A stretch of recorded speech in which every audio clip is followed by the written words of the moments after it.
And of course, moving away from these outdated ideas, outdated methods, I think my question to you is, what would this revolution look like? And how can teachers, who I would say are the ones at the forefront of this, how can they start making changes from the ground up, in your view? Ooh, so, this is probably a question for somebody who's involved in researching and teaching about health rather than me. And it's tricky because you have to teach a language.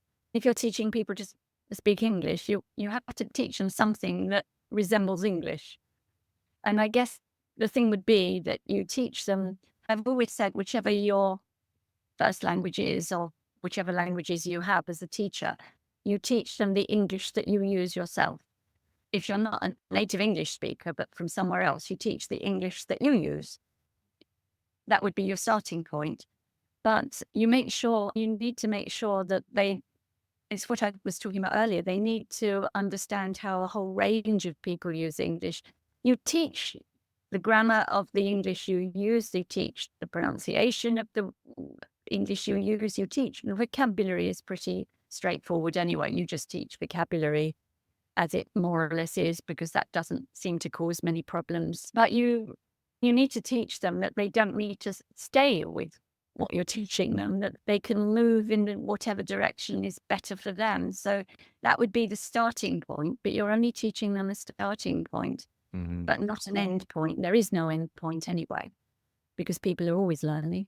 Everybody's learning, whether you're a native or non-native English speaker or any other language, you're always learning.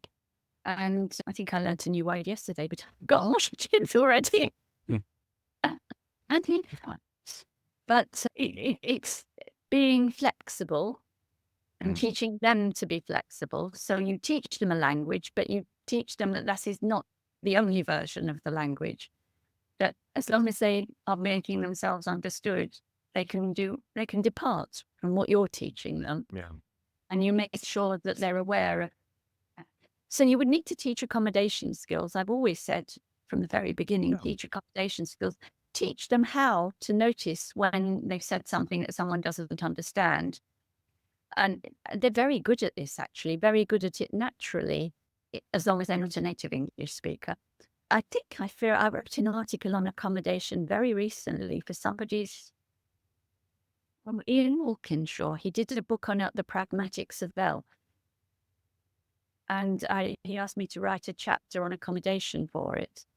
And in that chapter, I described 5 stages of accommodation.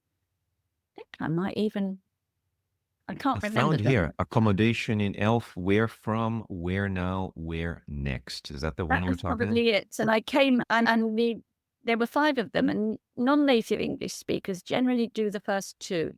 So the first one is preemptive. That's where you know that something you do might cause a problem, something you would like to do. Instead of a "were," you would prefer to do a "ver." You're Turkish and you prefer to do "ver." Mm. But you know that person, that Japanese person, they might not understand it, so you don't do it. And that happens a lot, the preemptive. But spontaneous is, and which happened the most in my data for the first book, which is my only pronunciation data. Spontaneous, they can see something has happened and they change it. Mm. So they say it again in a way that they think the person will understand. Responsive is the third one. That's when the person actually says, I don't understand, they change it. The last 2 are the ones that are most common. I haven't collected much native speaker data, but English speaker data, but I have a bit. Oblivious, they simply aren't aware that there's a problem. And Right. deliberately non-accommodating, they're saying something deliberately so the other person won't understand. I only, in my whole time teaching groups from different languages, I only once had an example of that happening where I deliberately said something that they didn't, and they really didn't like that other student. And the student didn't understand. And he just said, I don't care.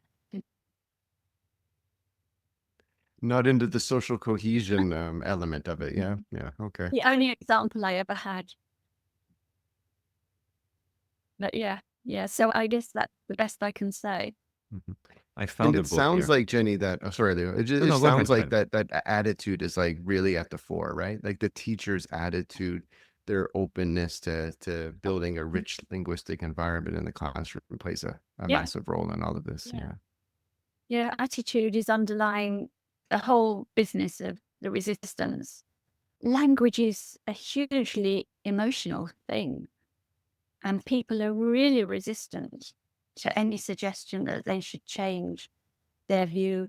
I had such ambivalence when I collected data for the book on attitude and identity. I had people who would say an Italian, for example, who said that she worshipped native English. She really would love to speak like a native English speaker.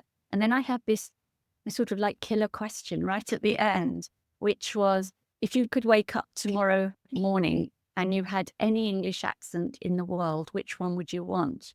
Oh, The Italian one said, she thought for a minute, she said, Italian. She said, I am Italian. I am a proud Italian is my identity. So she worshipped the native English accent, but when it came to the point, she didn't want it. And I think the same with others as well. I asked them all that question. I had loads of them that I interviewed about what kind of English they wanted for that book. And there was nearly all of them were very ambivalent about it and contradicted themselves a lot. that's actually Yeah. a great question. I'm actually going to ask that question to learners in the classroom because I still find that I like what you said, Jenny, about teaching accommodation as some sort of a tool or a skill that they have to acquire. And I actually found it here because I was looking for it. The book, you're right, the book is called Pragmatics in English as a Lingua Franca, Yeah. Findings and Developments by Ian Walkinshaw. Sure, yeah. But the way I wrote about teaching accommodation, I have a feeling, I'm not absolutely sure because I got this off the shelf for today. I haven't looked at it probably for 15 years or more. It's interesting because you talk about in Pedagogic priorities. There's a chapter, pedagogic priorities to negotiating intelligibility in the ELT classroom, and it's about accommodation. okay, And there might be teaching ideas in that. I don't know, but okay. at that time I was much closer to teaching than I am now. I wrote that book was written 25 years ago, and I hadn't been teaching then language to English teaching for quite some time before that. There's a little extract here that I found, and maybe we can use this little extract for us to wrap up the conversation. But you described this as an Eureka moment when one day in July 1992 you were presenting some phonological data to your supervisor, and then you said that you explained to him that many of your research participants were perfectly capable of producing target English pronunciation forms, but sometimes they didn't do, and that their variable use of these forms often seemed to relate to the nature of the task in which they were engaged. Yeah, I think that was when part of that speaking exam stuff I was doing. And when they were having, because in my accommodation data, when I used a lot of different things, but one of the things I used to test this was they were speaking to each other. And the first stage of that speaking exam was they spoke to each other, just a chat to introduce themselves to each other. And then they were given a task where one of them had a picture that was slightly different. They had pictures, but they were slightly different. And one had to describe their picture and the other had to find what the differences were. And they changed it. It was a massive change. It was actually significant. When I did statistics in those days, it was statistically significant. When they had the introductory chat, they just spoke using their own, and I'm sure they didn't understand lots of what each other said. But when they got to the task, they were much more careful. But what they never changed very often was the substitutions that they used. And I think that they didn't see that as important at all. And it made me laugh because I thought of those headway pronunciation books I'd used in the 80s where they taught you to get the students to stick their tongue out of their mouth. Yeah, And it's so rude because in some cultures that is so rude. That reminds me, Leo, do you remember? Because I'm just editing the latest episode, we interviewed Dr. Enrica Picardo, who's here at University of Toronto, and she described Headway as one of the biggest disasters that's happened in our industry in Oh, terms yeah. of Yeah. basically Yes. destroying, I'm paraphrasing, destroying the communicative approach, which had good foundations, but Headway basically destroyed it. Yeah, I hadn't thought of it like that. But Headway was so popular at the time. And then once you looked at it, it was so native speaker oriented. Yeah. But certainly the Eureka moment was when I saw that they were changing things when they knew that the other person, it mattered for both of them that the other person understood.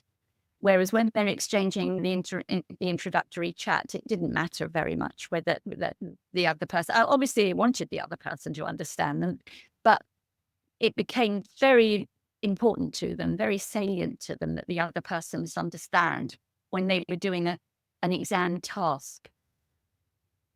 And that's where we had the Glade that he thought it was grey cars, but he thought was clay. And when she did the same thing with a different word the next time, and I asked him, how come you didn't understand it last time? And he said, I know she gets it wrong all the time. First time he said he did actually pick out the right picture, but he said it was really hard for him. And he said, he was angry with her as well. This poor little Japanese student, she was Oh gosh. he was angry. He said, what do you mean with this? I understood. Oh, wait, the second time it was it was oh golly, I can't remember what she said with the cars. I understood cars to hire, cast. Yeah, she said the first time she said she was trying to say red and she said lead. And he heard the D as a T. And he thought, I understood cars to hire, cars to let. And 4 weeks later, he picked up when she said glay, and she said, I knew you meant grey this time. I know you do that. But it was interesting and she was trying really hard to get it. Yeah. And he was angry because of. But the other interesting thing was at the end of that whole course, I said to them, when you do your Cambridge exam, CAE, do you want to go back to having your speaking exam with Germans together, Japanese together, French together, etc.? Or do you want to stay in these different first language pairs that I put you in for the practice? They wanted to stay in the different language pairs. And when I asked why, they said things like, one of them said, because I played them the interview that they'd done in their same language pairs. I did one of those as well. And I played them back and he said to me, no, we make so many mistakes when we're with the same language. We speak better. Interesting. Yeah. Oh, That's really interesting. Yeah. Huh. perfect. Huh. Just they're accommodating. When they're accommodating to each other, they're accommodating to be more German or more French or more Japanese, but they're emphasizing that. Maybe that's not necessarily such a bad thing, because when they're speaking to each other, though the thing is, when they're speaking to each other, they would normally be speaking in that language. They wouldn't be speaking in English. They're only speaking English if they're with somebody else who doesn't speak that language. But they recognize that they were accommodating Yeah. in both directions. There definitely Which needs to shows be how some good they sort are. of, yeah, sorry to interrupt you, Jenny, but it definitely sounds like this is something that we need to be equipping learners with. I find that I'm currently working with a very multilingual group, and I think I have about 6 or 7 different languages in a class. And I've noticed that there's a certain nationality that a lot of students are struggling with because of the way that specific nationality communicates. Even for me, sometimes, because I haven't had students from that specific nationality. But I'm definitely going to be including more accommodation in our sessions, maybe even just doing a task where they have to learn how to communicate a certain message to different linguistic groups. The question of if teachers need to earn more money to stay in ELT is really the wrong question these days. That one's largely been answered with precarity, 0-hour contracts, inconsistent work. The question isn't, do I need to earn more? The question really is, how do I make it work? Our TAP program, or Teacher Accelerator program, works with teachers like you directly to help make it happen. Through the process of being in the program, we help teachers build a lean, profitable, and pedagogically sound teaching business. 3 pillars that are really important to us. We started Learn Your English based on pedagogy, responsive pedagogy, evidence-supported teaching through research. One of the reasons we started this podcast as well. And we apply that now working with teachers to build courses, offers, and support for their clients in the same manner. The TAP program really is your roadmap to monetize your skills by, number 1, creating an irresistible offer, number 2, selling it effectively, and number 3, securing consistent clients, 3 pillars of any successful business. And while no one in ELT is building multi-million-dollar businesses in this fashion, it's a way for you and for all of us to first stay in the industry, to work with people that we love to help, to get paid for our work. And our goal for anyone who joins us in the program is within a 6 to 12 month period, you can make an informed choice, meaning you've built your business up to a certain point where you can use information to decide if keeping your school job and your business or just doing the business on its own is the right choice for you. If you want more information on if the program is a good fit for you or how we would work together, there's a link below. You can book a free chat with us. We can go through all of the details. There's lots of resources on our landing page, our website, and on this YouTube channel as well. And lots of interviews with clients that we've worked with where you can hear their stories, what it was like, and see if that resonates with you. If you're looking to earn a little bit more and really establish yourself in your niche, in your field this year, we'd love to chat. And now, let's get back to the show. Hej, jag heter Rebecca och jag kommer ifrån Sverige och du lyssnar på Teacher Talking Time, the Learn Your English podcast.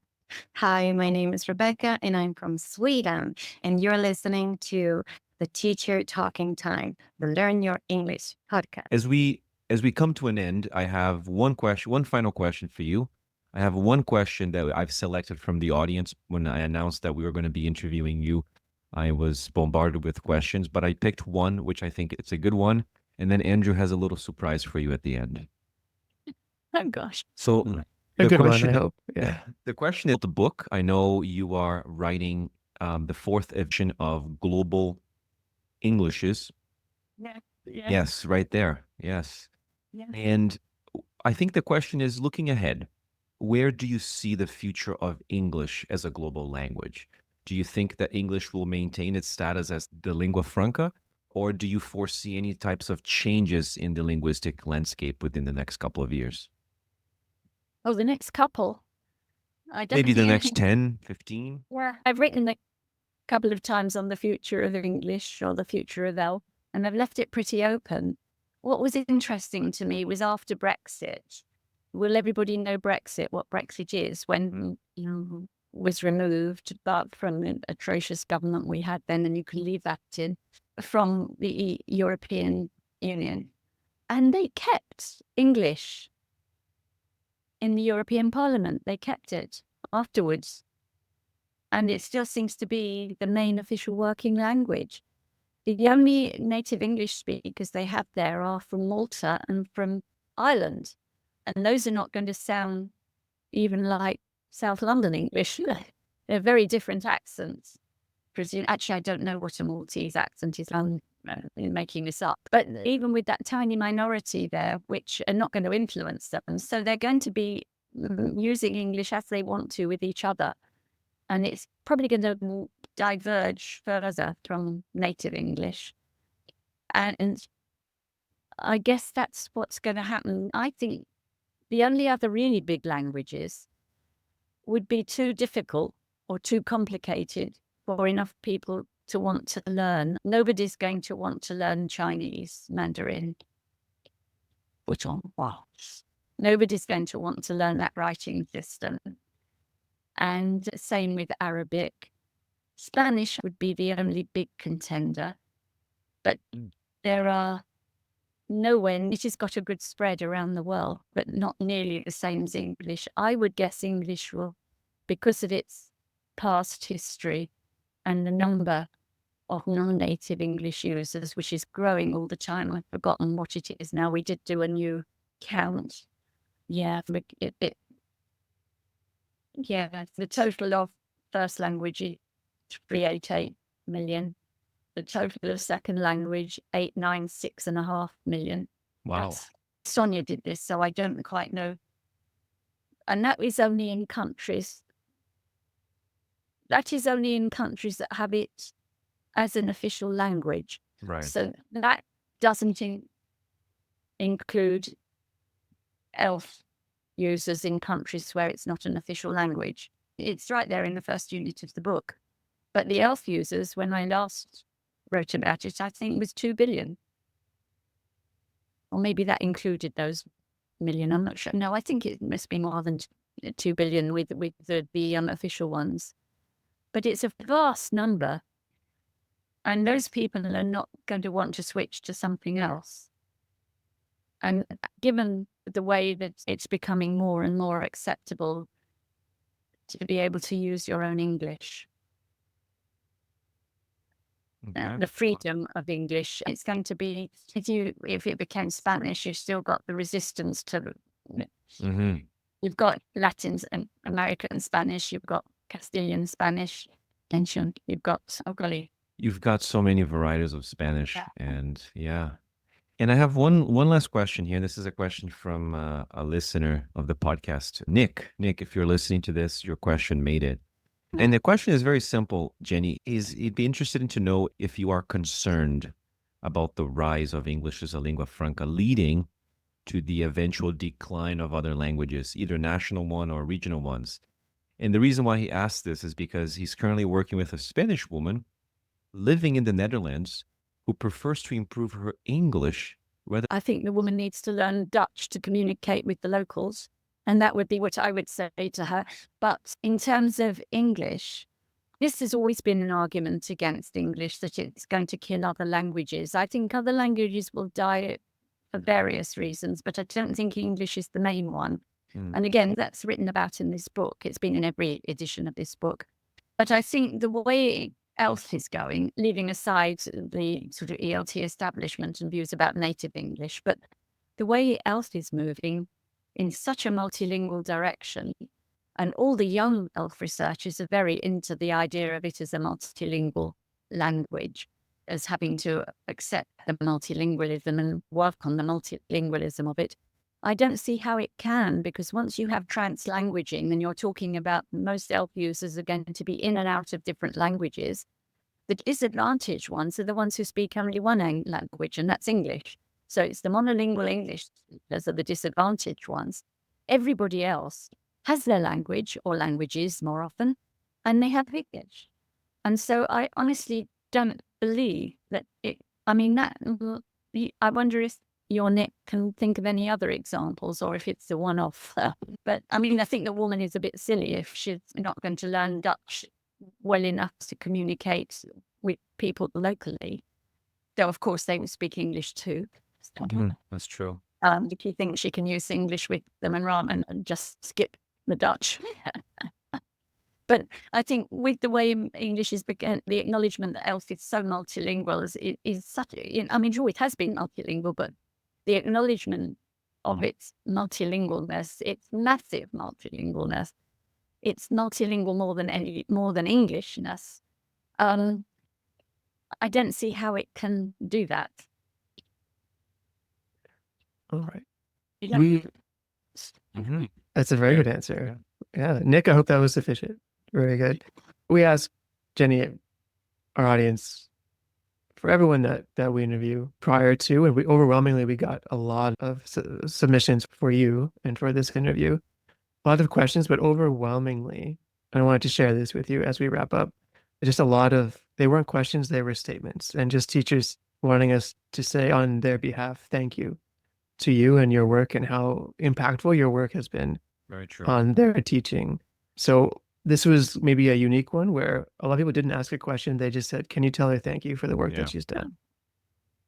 Yes, a lot of gratitude. And if you'll indulge me, I wanted to share one story from a friend of ours. Don't tell her who shared that story. Let's see if No. she can guess it. I will not. And I hope it doesn't embarrass you too much, Jenny. But this is a story from a friend of ours. In their words, they're talking about the first publication they ever got in a journal. And then I'll use it's not me, but it's this person. And then I went to a talk at IATEFL in York. and I watched this woman. I couldn't even remember her name, not at the time, but she took apart everything that I'd spent the last 3 years putting together. And I go, what? This is crazy. Who is this woman? I never heard of her before. She comes in here, she comes to our pronunciation special interest day group, and she just tears apart everything. And I'm looking at good colleagues, and I can see they're getting upset at what she's saying. At first, I refused to read her articles because I thought, who is she anyway? Not even a member of the Pronsig. And then I thought, if you're going to actually put this person in their place, you better start reading what they're saying. And the more I read it, the more it made sense. And the more I realized that she was right. And it was she, with her work on the phonology of English as an international language, that made me sit and think, she's not just right, she's absolutely right. We've been chasing around trying to get people to sound like they're from Oxford or Buckingham Palace. And I said, I need to rethink everything that I know. And of course, this woman was Jennifer Jenkins. And that was a big turning point for me. Thank And you. I know who it was. yes, I bet you do.